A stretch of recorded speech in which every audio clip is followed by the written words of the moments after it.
Hey everyone, Mitch coming in from the Commander Core Studio. Welcome to the show.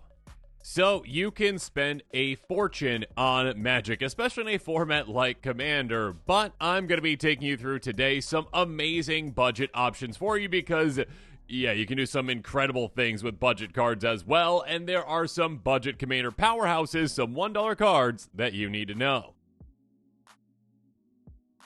First up, a card that was not under $1 for quite some time. That is Awakening Zone, a 95-cent card. It's an enchantment that costs 2 and a green, and it says, at the beginning of your upkeep, you may create a 0/1 colorless Eldrazi spawn creature token. It has sacrificed this creature.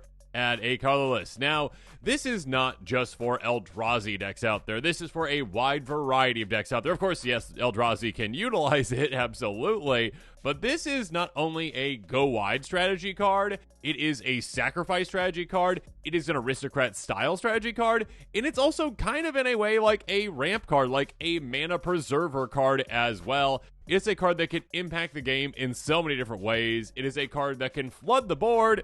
It can do so many things. Just to highlight a few commanders that definitely want to utilize an amazing card like this that is repeat token generation, Chatterfang, Squirrel General comes to mind. If one of our tokens to be created under your control, those tokens plus that many 1/1 squirrels are created instead. So, yeah, again, on top of the Eldrazi spawn you get each turn, now you get a secondary squirrel token there too. Speaking of that, Adrix and Dev Twincasters. A repeat token generating effect like this one can be huge for this type of a commander because this doubles up your token production, which also, again, doubles up the amount of mana that you're potentially getting from that enchantment as well. Or how about Jetmir Nexus of Rebels? Literally just cares about going wide. Go wide as quickly as you can. Go wide in a very well thought out approach as well. And here you go. +1/+0, Vigilance, +1/+0, Trample, +1/+0 for double strike. All of those come, together essentially once you've got 9 or more creatures in total. So yeah, even your tiny little Eldrazi spawn are going to be hitting a ton. So yeah, having those repeat effects to get a lot of creatures on the board can be huge. Or of course, maybe most notably, Korvold loves this card. Because whenever this enters or attacks, you sacrifice a permanent. That's nice, but most importantly, whenever you sacrifice a permanent, you get a counter on this and you draw a card. Yeah, again, self-sacrificing creature token generation, go wide, aristocrat style. A lot of different types of strategies want this card. It is absolutely amazing and budget friendly. Go pick it up. Next up, an absolute powerhouse that comes in just underneath $1. We've got Jeskai Ascendancy, an enchantment for 3 mana in Jeskai. Whenever you cast a non-creature spell, creatures you control get ++1 until end of turn. Untap those creatures. Whenever you cast a non-creature spell, you may draw a card. If you do, discard a card. The amount of value you get out of this, and synergistic value at that, is absolutely insane. Whether you're casting a non-creature spell, you get both. I mean, either way, you get both of the things. You get a looting effect, which is absolutely huge too. Get rid of the dead cards in your hand potentially, replace them with better cards, take advantage of card draw, discard, and of course, basically, in a way, prowess, and also untapping creatures. This thing can be incredibly broken, or just a solid card in, say, a Kaikar deck. A go-wide strategy with this one, making a lot of spirits when you're casting those non-creature spells, but also, again, essentially giving them prowess and pseudo-vigilance in a way, all while also, again, helping you replace dead cards in your hand. Next up, though, how about Garth One-Eye, a commander that has an amazing tap ability itself. Basically, tap, choose a card from Alpha, and cast it, including some incredibly powerful ones, and even a broken one that is banned with Black Lotus. But yeah, being able to say, oh, I cast that spell? Okay, now I get to untap Garth. Okay, do it again. Okay, do it again. Okay, do it again. Yeah, there's actually some combos with Garth, too, that work really well with this as well. That being said, also, how about the Archimandrite? Yeah, a 0/5 human advisor. Okay, that's not too big. Yeah, it can pump, though, when it comes to the number of advisors, artificers, and monk you have, which is great. But also, most importantly, when it comes to this, tap 3 untap advisors, artificers, and monks you control, draw a card. That is massive, because, again, you tap all those, you draw some cards, you cast one single non-creature spell, and you untap your entire team. So then you can do it again. Or again, how about a commander that cares about, again, that second aspect of it? Drawing and discarding Brawlin, Skyshark Rider, discarding cards, get a counter on this, and also ping your opponents. Or how about when you're drawing cards? Shabraz, the other side of this. Whenever you draw a card, you get a counter and you gain a life. So again, a lot of different amazing kinds of synergies with this card, and some broken things as well. Go pick it up. Next up, we've got Whirlwind of Thought, yet another powerhouse when it comes to non-creature specific decks. This one's an enchantment for 4 mana in Jeskai. Whenever you cast a non-creature spell, draw a card. An absurd value engine that literally can replace nearly every single card that you cast in the game. I mean, how about a commander like Aragorn the Uniter, one that cares about you having a lot of different colors, essentially, in your spells? So yeah, this gives you 3 benefits. The blue scry, too.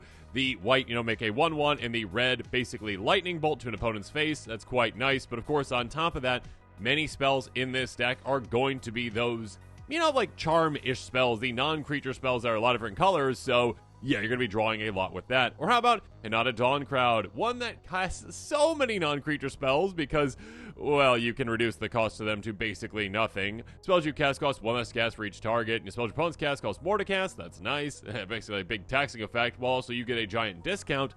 You're going to be casting a ton of those spells, and again, replacing them every single time you do. Else for the Infant, speaking of which, look at the top card of your library anytime. You can cast non-creature spells to the top of your library. It is though they had Flash, which is quite nice. Yeah, this is basically, you're getting value off the top of your library already by ipping a second hand, and now on top of that, with all the non-creature spells that you're casting, you're also drawing an absurd amount of cards with them too. Or again, how about just a commander like Omnath Locus Evolve? A commander that basically says, hey, you know what? Yeah, I'll store up the mana for you. I'll also just give you free mana if you've got 3 pips, and guess what? This card does have 3 pips, so utilize that. Utilize a lot of other big, splashy non-creature spells, and draw a ton of cards. Whirlwind of Thought is just a powerhouse in Magic. It is just underneath $1, definitely a steal right now. Moving on, we've got Reconnaissance Mission, a card that, well, might be an uncommon, but is definitely not an uncommon effect. An enchantment for 4 mana in blue. It says, whenever a creature you control deals combat damage to a player, you may draw a card, and it's got cycling for 2. I mean, this did not need the cycling to be a great card. This is basically Coastal Piracy with cycling as well. These days, we are getting more and more of the limitations on these types of effects, where it's like, okay, whenever 1 or more creatures you control deal combat damage to a player, or yeah, basically triggers only once each turn. This has none of those limitations. This says, hey, you know what? Do you like to get through and hit opponents? Great. You're going to be drawing an absurd amount of cards with this, and if you somehow don't need this, or like desperation, need to actually cycle away, you can. So sure, double up your effect with like an Edric Spymaster of Tress deck. A 2/2 Elf Rogue says, whenever a creature deals combat damage to one of your opponents, its controller may draw a card. So this can encourage your opponents to go elsewhere with their attacks, but also, yeah, the Flying Men type strategy works very well with this. Low the ground, evasive creatures, get them out, and again, double things up with the Reconnaissance Mission. Or how about Alayla? Artful Provocateur, cares about you casting artifacts or enchantments. Again, this is an enchantment. Make that fairy. And again, you're making evasive fairies that can get through quite easily on your opponents, and again, can draw you an absurd amount of cards with this. How about Gavi Nest Warden as well? Again, we talked about that cycling aspect. Now you can actually cycle it for free if it's the first card you cycle each turn. That's nice. But again, if you do have that in play, again, you are going to be making an absurd amount of tokens, 2/2, red and white, dinosaur cat creature tokens, because that's a thing, and you are going to be able to get through for a lot of card draw. Speaking of which, perhaps most perfectly, the Locust God. Whenever you draw a card, create a 1/1, blue and red, insect creature token with flying and haste. Again, evasive, swings right away. Yeah, you're going to be able to make a ton of those with this. Again, basically every single time that you are hitting, you're doubling up your army size as well. Extra combats can obviously be, it's just absurd with that too. Double strike too. Reconnaissance Mission is an absurdly great card. Again, it might be uncommon, but it's definitely not an uncommon effect, and it is definitely a steal at 97 cents right now underneath our $1 mark. Moving on, let's go to a little bit off the beaten path with a card that you might not even know exists, and kind of breaks the color pie a little bit. This 95-cent gem is Elephant Grass, an enchantment for a single green mana. It's got a cumulative upkeep for 1, and it says black creatures cannot attack you, non-black creatures can attack you, unless the controller pays additional 2 for each attacking creature. This is basically a green ghostly prison. In a way, worse, because it's got the upkeep that you have to pay, but of course there's either ways around that, or actually sometimes you even want to sacrifice it, or you've got ways to, stop that from happening. Or it can also be considered better than a ghostly prison because it just straight up stops black creatures from attacking you, and it costs 2 less than that. So yeah, this is a card that you might not know exists and might just be like, yeah, I need that right now. Sithis Harvest Hand, again, a commander that absolutely loves low the ground enchantments, a 1/2 Nymph for 2 mana in Selesnya. Whenever you cast an enchantment spell, you gain 1 life and draw a card. Again, low the ground enchantments are amazing with this commander. This essentially turns this into a cantrip. Sure, you might not want to pay to keep it around all the time, but it's going to be helping you out a lot when it's out there. And again, it's basically just okay, yeah, pay, save myself for a turn or two, maybe 3 turns when it comes to attacking. And of course, yeah, just replace itself right away. Or how about Xavier Sol? This one says tap, remove a counter from another permanent you control, populate, activate only as a sorcery. Great. Okay, again, that upkeep. Yeah, we're not going to worry about paying that. We're just going to keep getting that, counters off. We're not going to worry about that too much. So yeah, sure, we have to pay a little bit, but that's okay. Renmaw, Creaking Nest, again, a commander that loves controlling where the attacks are going. Another great way to say, hey, you know what? Everyone gets some creatures, but swing elsewhere. So yeah, let's go about that way. Or how about Muldrotha the Gravetide? This is a perfect card for Muldrotha, a 6/6 elemental avatar. It says, during each of your turns, you may play a land and cast a permanent spell of each permanent type from your graveyard. Being able to do this over and over and over again with Elephant Grass can just be detrimental to your opponents. Again, some players can't attack you at all, and others have to pay an absurd amount to attack you for you just paying 1 mana to get this back out. And of course, with Muldrotha, you might have some extra value for actually playing something out of your graveyard or actually having something go into your graveyard. Elephant Grass has so much potential for the right strategy out there. And again, it's one of those cards that your opponent's going to be like, wait, that card exists? What is that?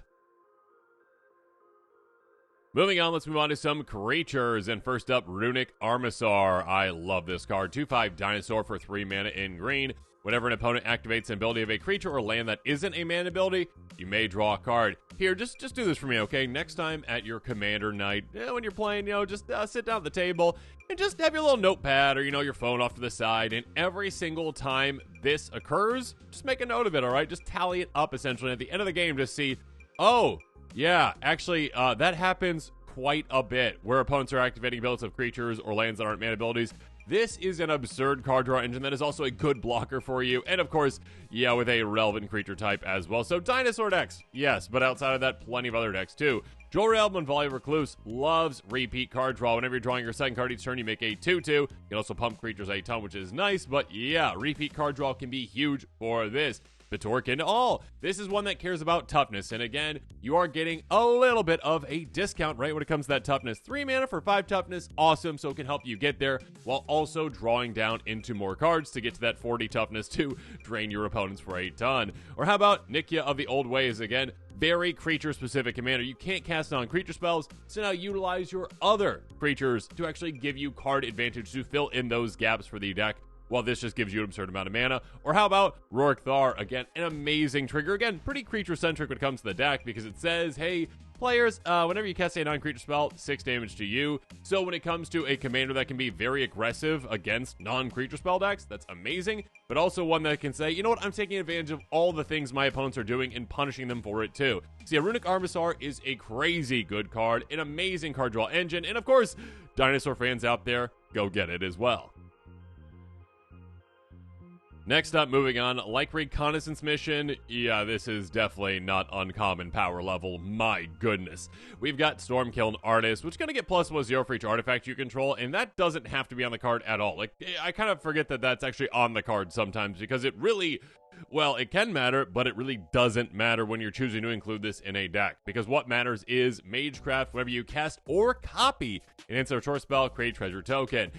Yeah, this can be quite easily broken. And if it's not being broken, it's completely a card that can take over the game, even when you're not going infinite with it. I mean, commanders that can absolutely consider this are ones like Feather the Redeemed, ones that like to just keep recasting the same cards again and again and again. Instant sorceries that get basically exiled, put back in your hand, you get to recast them, basically just keep doing it again and again and again.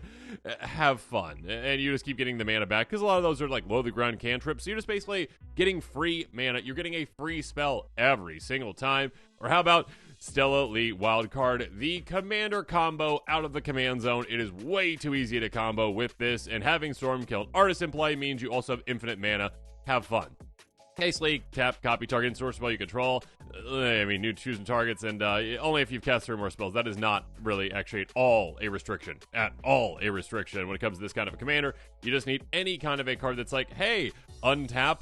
Awesome. All right, do it again and again and again. And again, because it is a Magecraft trigger, which triggers uncopied spells, yeah, again, your infinite mana or semi-infinite mana. Have fun with that. Of course, Varen, Voice of Duality, just the, you know what, hey, casting spells, triggering, Panharmonicon type effect.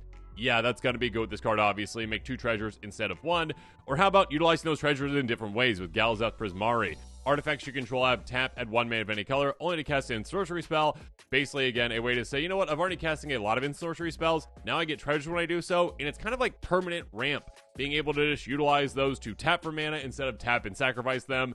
Yeah, Storm-Kiln Artist has a lot of different applications. I mean, we already talked about Corvul, but that one as well. I mean, with the right strategy out there. When it comes to artifact-centric strategies, non-creature spell strategies, combo strategies, this thing is absolutely absurd. Basically a ritual for all your spells. Yeah, go pick it up right now. Next up, in a similar way, yeah, definitely not uncommon power level either. My goodness. Sometimes it's like Wizards.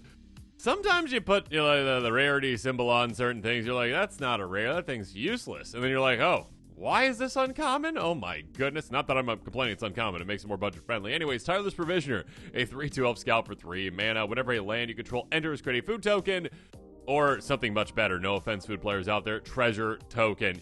Yeah, that's what you're going to be picking 99% of the time, unless literally you're in a food-centric deck.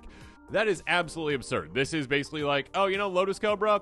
Now you just get to actually just save up that mana and utilize it whenever you want instead. And it's got a relevant creature type too, so obviously elf decks can consider it as well. But yeah, Bale the Haymaker, which cares about you having any kinds of tokens. You can tap 2 and tap for 1 mana of any color, tap 3 and tap to draw a card, or 4 and tap to get counters on this. You can do so much more with those treasures as well, and you can still just utilize them as treasures, which is, of course, absurd. It kind of in the same fashion as well. Hazel the Root Bloom, I should say. Another squirrel. Yeah, another little, forest creature utilizing these treasures in a different way. Tap, pay 2 life. Tap X untap tokens you control. It doesn't matter what kind of tokens they are. Add X mana in a combination of colors. So, again, a way for you to keep those treasures around and utilize them to actually just produce that mana for you without having to get rid of them. So have fun with that. Or how about Omnath Locus of Creation? Again, one that says, you know what?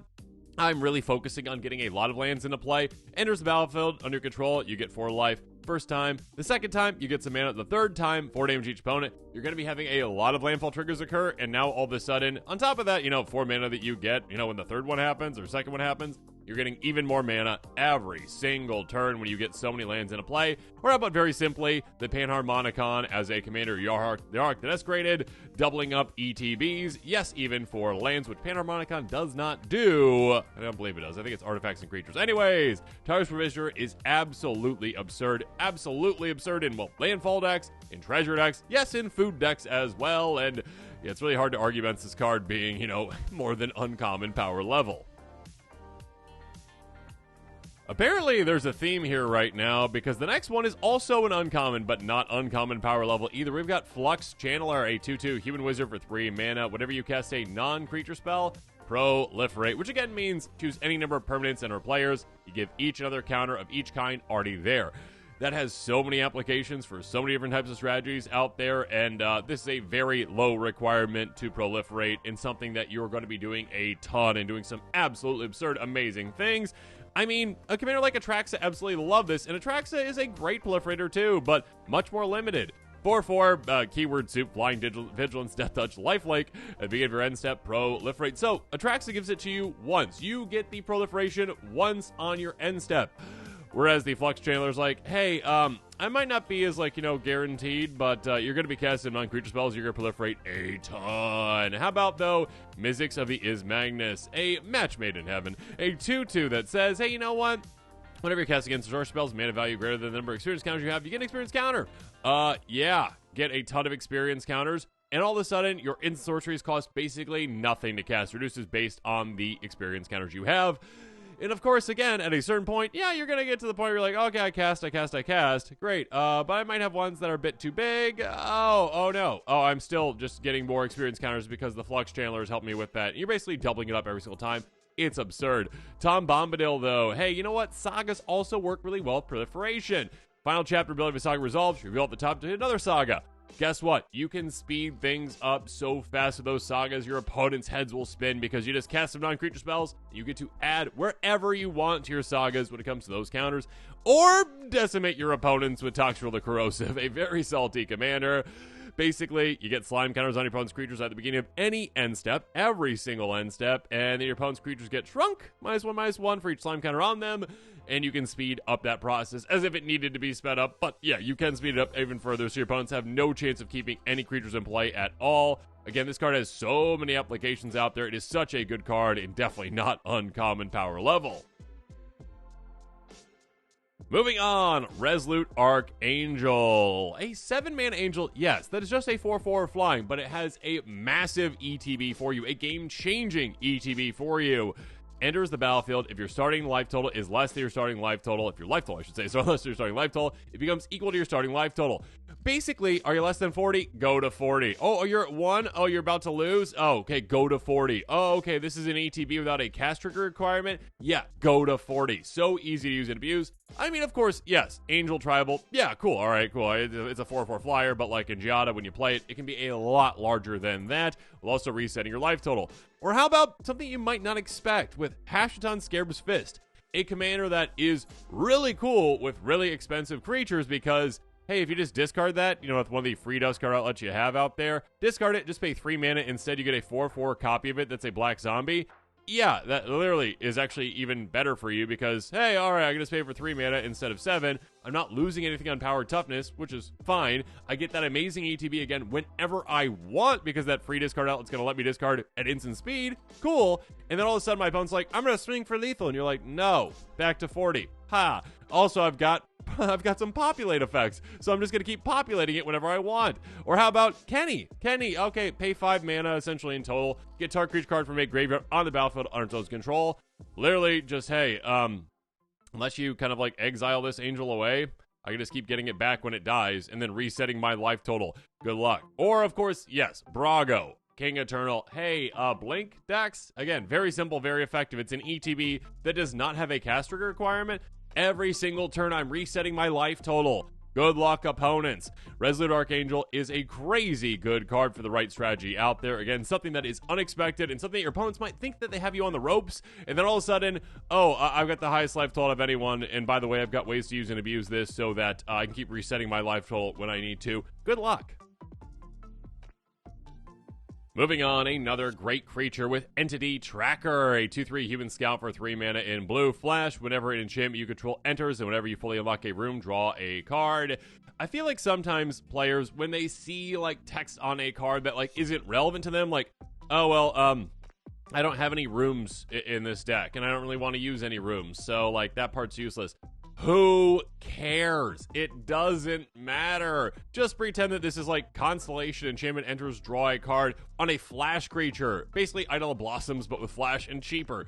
Yeah, that's incredibly relevant for so many decks out there. If you've got any kind of an Enchantress strategy or any kind of a strategy that can make a bunch of enchantments, again, it's enchantment you control enters, which is not a caster requirement, meaning that if you just make like token copies of things or whatnot, you can very easily use and abuse that with something like Ivy Gleeful Spell Thief. Whenever a player casts a spell that targets only a single creature other than Ivy, you may copy that spell. The copy targets Ivy, which of course means that if you are, utilizing auras, it becomes a token that's attached. So there you go. That obviously is even written out on the card. So now all of a sudden you're casting any kind of an aura and you're drawing 2 off of that. Or how about Tuvasa the Sunlit? Again, any kind of Enchantress commander basically. Whenever you cast your first enchantment spell, you turn, draw a card. That's nice, but again, this creature can actually make it so that you are going to be drawing so many more cards in a turn. Or how about Ghost Shintai Life's Origin? Again, whenever it or another non-token shrine enters battle from your control, you get a 1/1 shrine enchantment creature token. Yeah, again, every single time you do that, you are getting those tokens. You probably have populate effects as well. You might have some ways to use and abuse by blinking those shrines that you have. You got plenty of ways to get those enchantments into play and to draw a ton of cards. Or how about Then Chill-for Tormentor, a really fun commander. Whenever a curse is put into your graveyard from the battlefield, return it back to the battlefield attached to you at the end step. And then, you can move them around. Here's the thing, though. Again, if you just have ways to freely sacrifice those, they're leaving. They're coming back. They're leaving. They're coming back. You are drawing an absurd amount of cards again because Entity Tracker doesn't care about you casting enchantments. It cares about them entering the battlefield. So all of a sudden, you're drawing an absurd amount of cards with this amazing card for less than $1. Next up, an incredibly versatile card that is also a combo card as well. Yeah, Twin Flame, those types of cards. Dualcaster Mage definitely can win you the game in a small combination of cards out of nowhere, or can just be a great value card for you. 2/2 Flash Human Wizard enters the battlefield, copy target, insert sorcery spell. You may choose new targets for the copy. Again, this counts anyone's cards, any spell out there. If an opponent casts like the most amazing insert sorcery out there, like, oh, I'd like an extra copy of that. If an opponent tries to counter one of your spells, you're like, I don't want you to counter that. This is now copying the counter spell. Counter your counter spell. Good for me. Awesome. Or again, yeah, combo centric too. That being said, Annul the Painter absolutely loves this card. The first instant sorcery spell you cast each turn has casualty 2, which means that you can, well, sacrifice a creature power 2 or greater to copy it. So you're going to be casting some absolute powerhouse amazing cards, maybe even like some extra turn spells, and copying them. And of course, with the Dualcaster Mage, you can copy things again. And of course, as well, when it's in play, it's still valuable because you can sacrifice it so you can actually, again, copy something with that too. And I didn't even mention that you can use and abuse by blinking the Dualcaster Mage as well because it's on an ETB. Yeah. Exosoric Overlord. Okay, actually, let's just be honest when it comes to this commander. Most people are playing with the backside. Awaken the Blood Avatar. Sorcery for 8 mana, but you're never going to pay that. Cost 2 less for each creature sacrifice, basically. And everyone sacrifices a creature, and you make a 3/6 avatar. That's awesome. It is a huge effect. You know what? Let's get that twice. Let's actually copy it with this creature as well. And of course, utilize Dualcaster Mage as a sacrifice when we need to, too. Calmax the Stormsire basically just says, hey, you know what I want? I want you to copy a copy spell. So do you have a copy that can copy a copy spell? Great. Copy the copy spell, and we probably win. So yeah, Dualcaster Mage does just that, of course.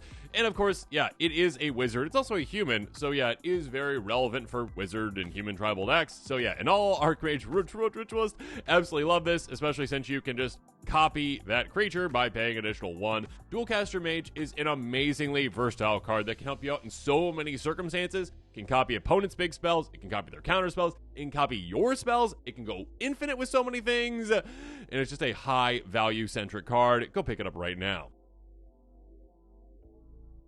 Moving on, very simple, very effective, Sangromancer. 99 cents for this gem right now. A 3/3 Vampire Shaman. Again, very relevant creature type with Vampire, with flying for 4 mana in black. Whenever a creature an opponent controls dies, you may gain 3 life. When an opponent discards a card, you may gain 3 life. Two things that, well, I mean, one probably happens more than the other, but discarding still does happen. Keep in mind all the times your opponents just on their own are looting, or rummaging, or wheeling.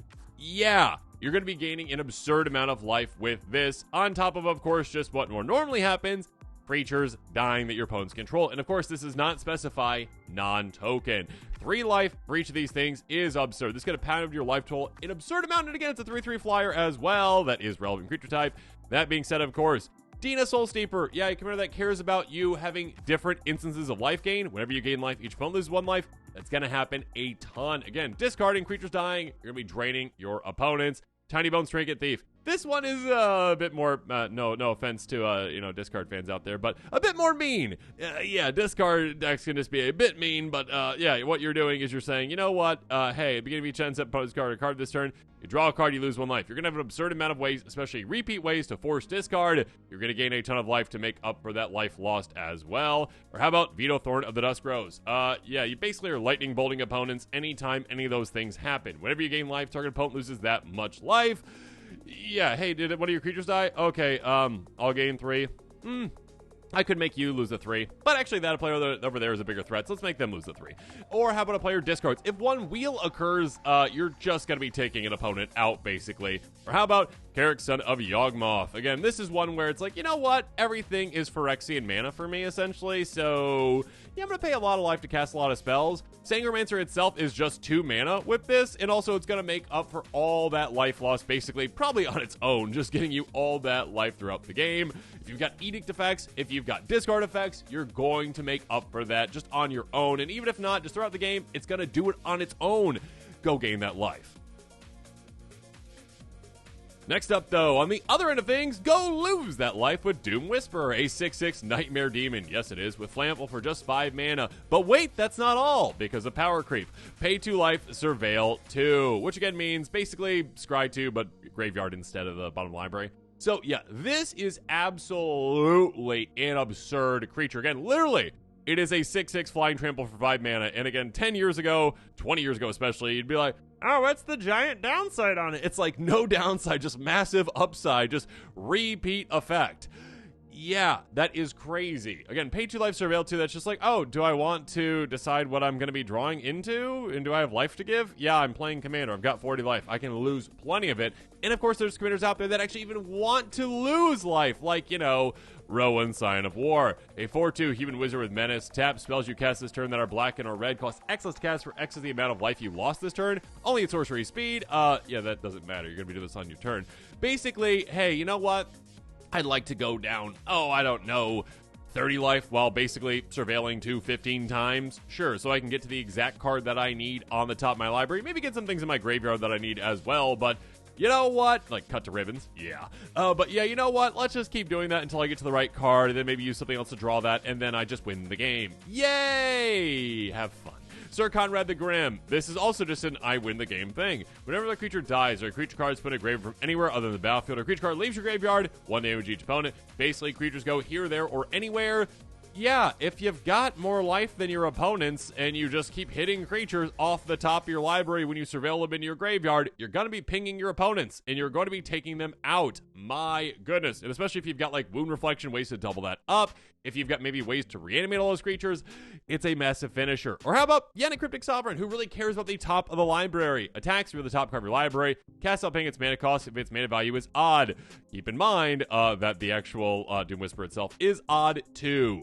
Yeah, have fun with that. Being able to set the top of your library, be like, you know what?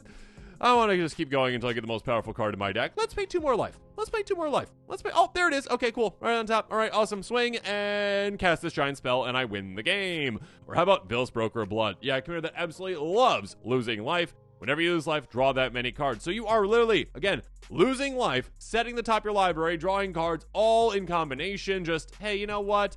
For free. Literally just for free, just for paying life, which you can just keep doing because you're playing Commander. And of course, there's plenty of ways to gain that life back. I mean, just go play Gary, Grey Merchant of Asphodel, drain your opponents, and then all of a sudden you're like, oh, okay, cool, yeah, I'm back up to 40. Awesome, yeah, let's pay 2 more life again, pay 2 more life again, pay for the 6/6 Flampling Demon. Go pick it up! Next up, a weird card that players tend to forget about because it was in like the, what do they call it, Big Score or whatever. It was like the Outlaws of Thunder Junction thing that was going to be like Aftermath, but then they're like, oh, no one likes Aftermath, so we need to just like put it in the set, but it's not in the set. That's why that symbol looks so weird potentially to you if you don't recognize it. Anyways, artifact for 5 tap. Create your choice of a blood token, a clue token, or a food token. Pay 3, tap, sacrifice 3 artifact tokens, different names. Search life for an artifact card, put on the battlefield, then shuffle. Activate only as a sorcery. Now, here's a card that is very flexible in its approach. It says, you know what? Do you need some card selection with the blood token? Do you need some card advantage like clue token? Do you need some life with a food token? Or do you just need to get tokens in play because you have other benefits for when you create tokens or token doublers? And of course, on top of that, it's like, you know what? Let's just go sacrifice miscellaneous tokens. Again, any 3 artifact tokens, different names. Cool, we're going to have those out there with this type of a strategy. And let's go tutor up the most powerful thing out there in my deck. Again, there are some absurd artifacts out there. I mean, just off the top of my head, right? Like Blightsteel Colossus, obviously. Let's go get a game-changing, game-ending card. Yeah, it's sorcery speed, sure, but okay, this is repeatable, and for just 3 mana, lovely. Bray Ethereum Shaper really cares about, again, creating tokens, cares about getting a lot of different kinds of artifacts out there as well, and even cares about potentially even sacrificing tokens and getting value off of them. So, sure, it can work really well in this, obviously. Ashnod the Uncaring. Hey, whenever you're activating the ability of an artifact or creature that isn't a mana ability, and just for newer players out there who might be a bit confused when it comes to mana abilities, that's like basically things that make mana, not something that costs mana to actually activate, okay?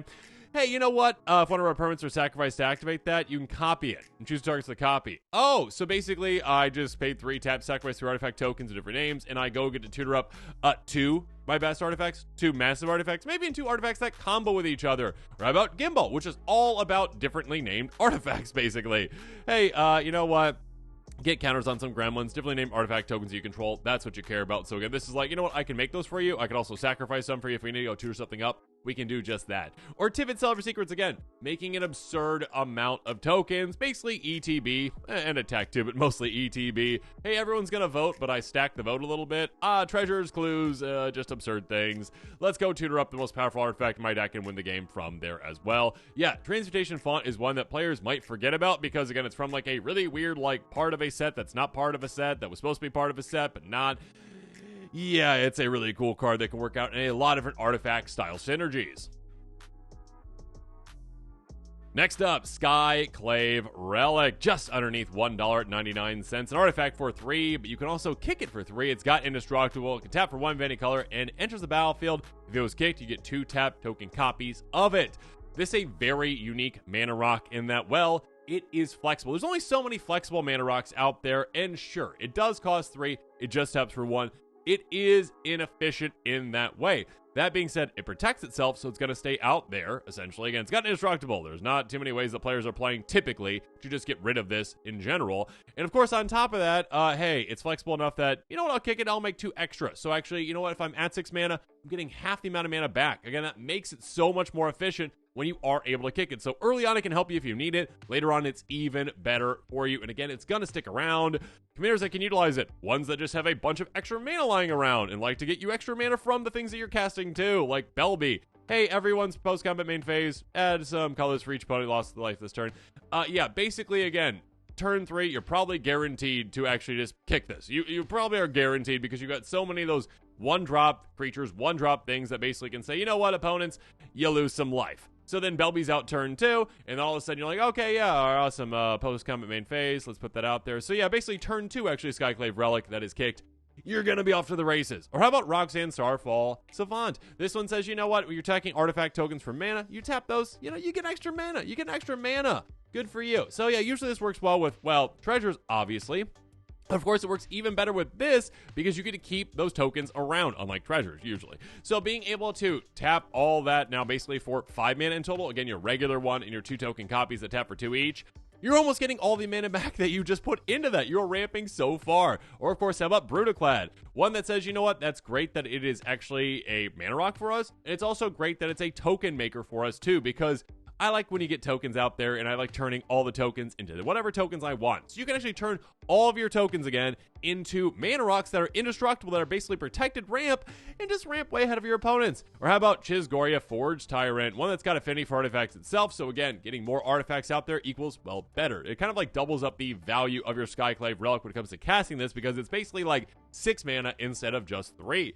On top of that, of course, hey, you know what? You can cast artifacts at the top of your library for free. Have fun with that. Yeah, Skyclave Relic is a crazy cool card. Again, there's only so many flexible mana rocks out there, and this is a great one, and again, a protected one, too. Finally, though, let's wrap things up with a land with Archway of Innovation. Enters the battlefield, tapped unless you control an island. It taps for a blue. You can pay a blue, tap. The next spell you cast this turn has Improvise. Hey, are you playing mono blue and you have like any kind of artifact synergies or a decent amount of artifacts in the deck or any ways to make artifact tokens? Yeah, it's a really good card because, again, it literally is probably going to enter the battlefield untapped as long as you have an island, which you probably already do. And even if it comes to play tapped, it's still worthwhile because that is a huge effect. I mean, how about something like Lana's Cryptozoologist? Again, one that isn't mono blue but can still enter the battlefield untapped quite a bit in this deck. Whenever another non-token creature enters battlefield control, investigate. So make a ton of clues. And of course, now you can utilize those clues to actually give you a ton of mana as well. So yeah, just keep building that. Next up, Emery Lurker the Lock. Again, a mono blue commander. Yeah, check. There we go. Awesome. Cost 1 cast for each artifact you control. Cool. And then also you can utilize your artifacts to cast this as well now too with this land. And of course, cast your other artifacts as well. You can actually cast out your graveyard too. Or how about even, let's get risky here, Urtet Remnant of Nemnarg. Now, it depends on the deck, obviously. You don't want to just include a bunch of utility lands, you know, that don't tap for multiple colors for the most part. You just balance your deck accordingly, right? When it comes to a 5-color commander, but still, yeah, this one, whenever you're casting mirror spells, you make 1/1 mirrors. A lot of mirrors are, you know, they don't have any pips in them, essentially. It's just generic mana, so you can usually cast them with whatever mana you have lying around. Make a bunch of mirror, utilize that mirror now for mana, and also, again, your mirror can actually untap with this, too. Have fun with that. Or how about Urza Chief Artificer again? You're going to be getting a lot of artifacts in play. Now you can actually utilize those, well, for a lot of things, but also to cast even more massive spells. Archway of Innovation, again, is a very, very, very simple card to add into your deck. Again, it is not taking a base spot in your deck, really. It is just a land in your deck, but it is one that can have a massive implication and a massive play for you. And with that, this episode is coming to a close. Make sure you comment below with your thoughts on this one. And of course, as always, thanks again and have a good one.